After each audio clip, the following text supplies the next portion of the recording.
Welcome to my channel friends, thanks for joining. Friends, आज का हमारा टॉपिक है बदबूदार सांस की वजूहात। आज की वीडियो में आप वो वजह जान पाएंगे जिनकी वजह से मुंह में से बदबू जो है आती है। फ्रेंड्स, यहाँ पे रिक्वेस्ट करना चाहूंगी, प्लीज चैनल को सब्सक्राइब जरूर कीजिएगा। इसके सब्सक्राइब बटन पर क्लिक कीजिएगा और साथ बेल आइकन पर भी क्लिक कीजिएगा। इस पर क्लिक करने से आपको हमारी हर नई आने वाली वीडियो की अपडेट मिल सकेगी और आप हमारी वीडियो जाना सबसे पहले देख सकेंगे। टॉपिक की तरफ आते हैं फ्रेंड्स की सबसे पहली वजह जुबान पर मौजूद बैक्टीरिया सांस में बू की वजह जो है वो होती है। इसके लिए जरूरी है कि अपनी जुबान को टूथब्रश या फिर जुबान साफ करने वाले जो टूल्स मिलते हैं उनसे आप रोजाना इसको साफ करें। इसके अलावा अगर आप ग़िज़ा में से कार्बोहाइड्रेट्स को निकाल देते हैं और प्रोटीन पर ज्यादा तवज्जो देते हैं, ऐसा वही लोग करते हैं जो डाइट वगैरह कर रहे होते हैं, यानी रोटी चावल को खत्म करके सिर्फ गोश्त वगैरह पर गुजारा करते हैं, गोश्त या दाल पर गुजारा करते हैं, प्रोटीन पर तवज्जो देते हैं तो जिस्म जो है वो तवानाई के लिए चर्बी को गलाना शुरू कर देता है। इस अमल के दौरान में एक कीमियाई जुज़्व बनता है जो कि बू की वजह बनता है। ऐसा होने पर दांतों की सफाई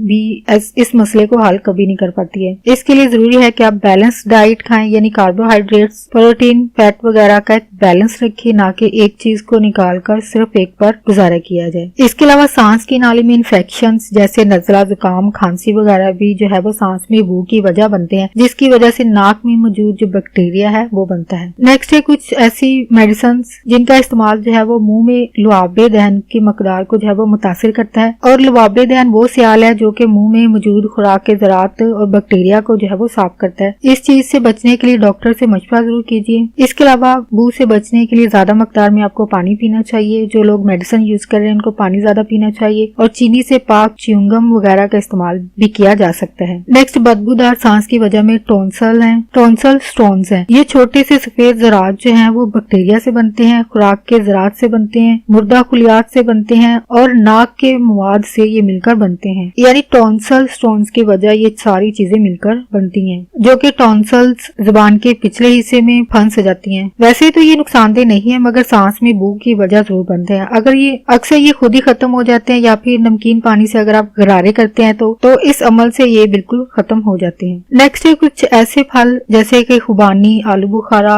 और ऐसे ही कई दीगर फलों से जिनमें बहुत ज्यादा चीनी जो है वो पाई जाती है। बू पैदा करने वाले बैक्टीरिया इससे पैदा होते हैं, जबकि ये फल अक्सर दांतों के दरमियान में चिपक भी जाते हैं, जो कि सांस की बू की वजह बनते हैं। खुबानी, आलू बुखारे और खुश्क फलों को खाने के बाद आप ब्रश जरूर कीजिए, क्योंकि इसी तरीके से आप मुंह की बू से बच पाएंगे। नेक्स्ट जो वजह बनती है इस चीज के लिए, अगर दांतों के दरमियान में खला हो यानी स्पेस ज्यादा हो तो वहाँ खुराक के ज़रात जो है वो ज्यादा फंसते हैं और बैक्टीरिया की अफजाइश में इजाफे की वजह बनते हैं, जिसके नतीजे में दांतों के अमराज, मसूड़ों के अमराज पैदा हो सकते हैं और सांस में बू की वजह भी बनते हैं। इसके अलावा सांस में बू की वजह जो है वो गुर्दे, जिगर के मसाइल या बीमारियां इसकी वजह हो सकते हैं। इसके अलावा निज़ामी तनफ्फुस के मसाइल जिनमें नमूनिया, ज़ायबतीज़ है, तेजाबियत शामिल है, इनकी वजह से भी बू जो है वो पैदा होती है। इसके अलावा मसूड़ों के अमराज जो कि बैक्टीरिया के जमा होने की वजह से होते हैं, अगर इनका इलाज ना किया जाए तो इससे अमराज़े कलब, दिल के अमराज पैदा हो सकते हैं या फिर फालज का खतरा जो है वो बढ़ जाता है। तो फ्रेंड्स, आज का टॉपिक आपके लिए इन्फॉर्मेटिव और इंटरेस्टिंग रहा। प्लीज मजीद अवेयरनेस और गाइड के लिए आगे फ्रेंड्स एंड फैमिली के साथ वीडियो को शेयर जरूर कीजिएगा, वीडियो को लाइक जरूर कीजिएगा, प्लीज कमेंट जरूर कीजिएगा। आपका वीडियो देखने के लिए बहुत शुक्रिया।